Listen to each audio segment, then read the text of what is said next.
Hello. We are on Section 8 today, Abandonment to Divine Providence.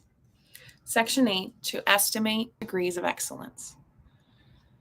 The perfection of souls and the degree of excellence to which they have attained can be gauged by their fidelity to the order established by God. The will of God gives to all things a supernatural and divine value for the soul submitting to it.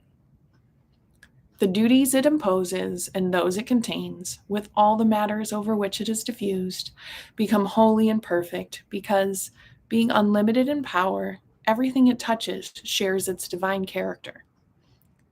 But in order not to stray either to the right or to the left, the soul should only attend to those inspirations which it believes it has received from God by the fact that these inspirations do not withdraw it from the duties of its state. Those duties are the most clear manifestation of the will of God, and nothing should take their place. In them there is nothing to fear, nothing to exclude, nor anything to be chosen. The time occupied in the fulfillment of these duties is very precious and very salutary for the soul by the indubitable fact that it is spent in accomplishing this holy will. The entire virtue of all that is called holy is in its approximation to this order established by God. Therefore, nothing should be rejected, nothing sought after, but everything accepted that is ordained, and nothing attempted contrary to the will of God. Books and wise counsels, vocal prayer, and interior affections, if they are in accordance with the will of God, are instructive and all help to guide and to unify. In contemning all sensible means to this end, quietism is greatly to blame. For there are souls that are intended by God to keep always to this way. Their state of life and their attractions show this clearly enough. It is vain to picture any kind of abandonment from which all personal activity is excluded. When God requires action, sanctity is to be found in activity. Besides the duties imposed on everyone by their state of life, God may require certain actions which are not included in these duties, although they may not be in any way opposed to them. An attraction and inspiration are then the signs of the divine approval.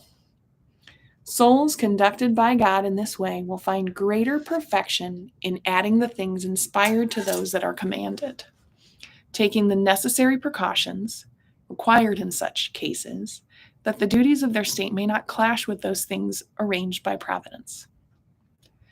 God makes saints as he pleases, but they are made always according to his plan and in submission to his will. This submission is true and most perfect abandonment. Duties imposed by the state of life and by divine providence are common to all the saints and are what God arranges for in general. They live hidden from the world, which is so evil that they are obliged to avoid its dangers. But it is not on this account that they are saints, but only on account of their submission to the will of God. The more absolute this submission becomes, the higher becomes their sanctity. We must not imagine that those whose virtue is shown in wonderful and singular ways and by unquestionable attractions and inspirations advance less on that account in the way of abandonment.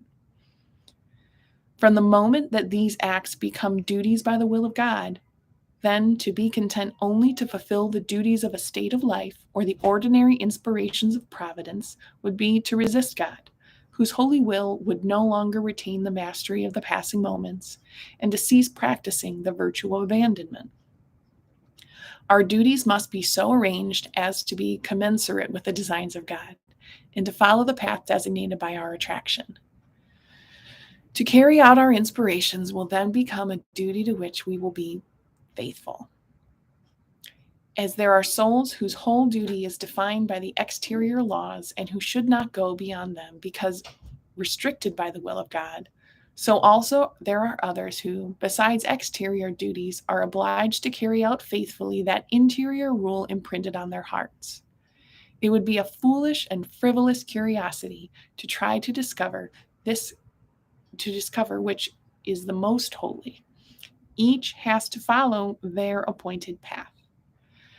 Perfection consists in submitting unreservedly to the designs of God, and in fulfilling the duties of one's state in the most perfect manner possible. To compare the different states as they are in themselves can do nothing to improve us, since it is neither in the amount of work nor in the sort of duties given to us that perfection is to be found.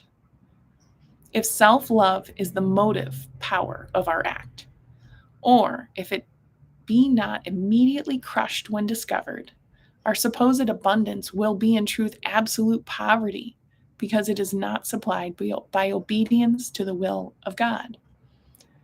However, to decide the question in some way, I think that holiness can be measured by the love one has for God and the desire to please God, and that the more God's will is the guiding principle and God's plan conformed to and loved, the greater will be the holiness, no matter what may be the means made use of.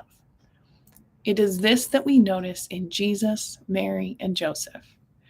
In their separate lives, there is more of love than of greatness, and more of the spirit than of the matter. It is not written that they sought holiness in things themselves, but only in the motive with which they used them.